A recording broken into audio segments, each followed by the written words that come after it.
Olá, tudo bem? Vamos então a mais uma videoaula de citologia. A gente continua falando do sistema de endomembranas. Na aula de hoje vamos falar dos peroxomos. As células eucarióticas apresentam vesículas espalhadas por seu citoplasma. Algumas dessas organelas são os peroxomos. Os peroxomos são organelas em formato de vesículas arredondadas que possuem enzimas responsáveis aí por oxidar substâncias tóxicas para as células. Agora vamos saber a diferença de lisossomos e peroxomos. Os peroxomos não devem ser confundidos com os lisossomos, pois existem diferenças entre eles. Apesar de ambos terem forma arredondada com limites definidos por membrana citoplasmática, a origem deles é distinta. A principal diferença entre lisossomos e peroxomos é o tipo de enzimas que eles possuem em seu interior e as substâncias que elas degradam. Os lisossomos podem degradar partículas sólidas, já os peroxomos, em geral, oxidam compostos tóxicos, formando aí o peróxido de hidrogênio e gás oxigênio ao final do processo. Os lisossomos se formam no complexo de Golgi. Já para os peroxomos, a origem ainda está sendo pesquisada, mas parece ser uma autorreplicação associada ao retículo endoplasmático. Se eles se duplicam, deveriam apresentar material genético próprio, como as mitocôndrias. No entanto, não apresentam. Vamos a mais atributos. Carregam enzimas que participam de reações químicas nas mais diferentes vias metabólicas, sejam de células animais ou vegetais. As enzimas pertencem às duas categorias, oxidases e catalases. São essenciais para o desenvolvimento do sistema nervoso.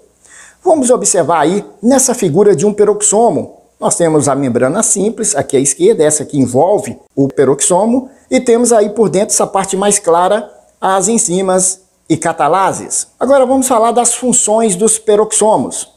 Os peroxomos são responsáveis por digerir substâncias que muitas vezes são tóxicas para as células. As reações de oxidação dos peroxomos são catalisadas por uma enzima chamada catalase. Elas produzem peróxido de hidrogênio ao final e é esse composto que dá o nome a essa organela. Essas organelas também possuem enzimas que degradam lipídios e aminoácidos. Os peroxomos auxiliam na desintoxicação celular que nos humanos pode vir, por exemplo, do uso de medicamentos ou ingestão de bebidas alcoólicas. No corpo humano, os peroxomos podem ser encontrados nas células dos rins e do fígado. Por exemplo, o etanol presente em bebidas alcoólicas é uma substância estranha às células.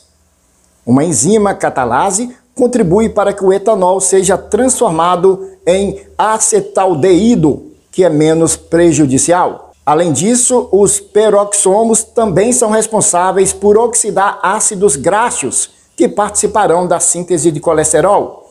Eles participam do controle da produção da bainha de mielina, a camada de gordura que reveste o prolongamento axônio dos neurônios, células nervosas. Mas a função principal é transportar enzimas para que elas participem da desintoxicação e dinâmica química do organismo. Na presença de moléculas de oxigênio, por isso o termo oxidase, uma enzima desse tipo atua no sentido de fazer com que o ácido graxo se transforme em um substrato cheio de energia chamado acetilcoenzima A. Esse composto é importante na fase da respiração, que ocorre no interior das mitocôndrias. Agora uma curiosidade. Quando acontecem distúrbios associados às funções dos peroxomos, podem surgir doenças. Uma delas é adrenoleucodistrofia, ADL. Essa doença foi tema de um filme de 1992 intitulado O Óleo de Lorenzo. Conta a história de uma criança com problemas graves no sistema nervoso para os quais os médicos têm dificuldade de encontrar um tratamento adequado. E essa foi mais uma videoaula de citologia. Hoje falamos dos peroxomos. Até a nossa próxima videoaula. Até lá!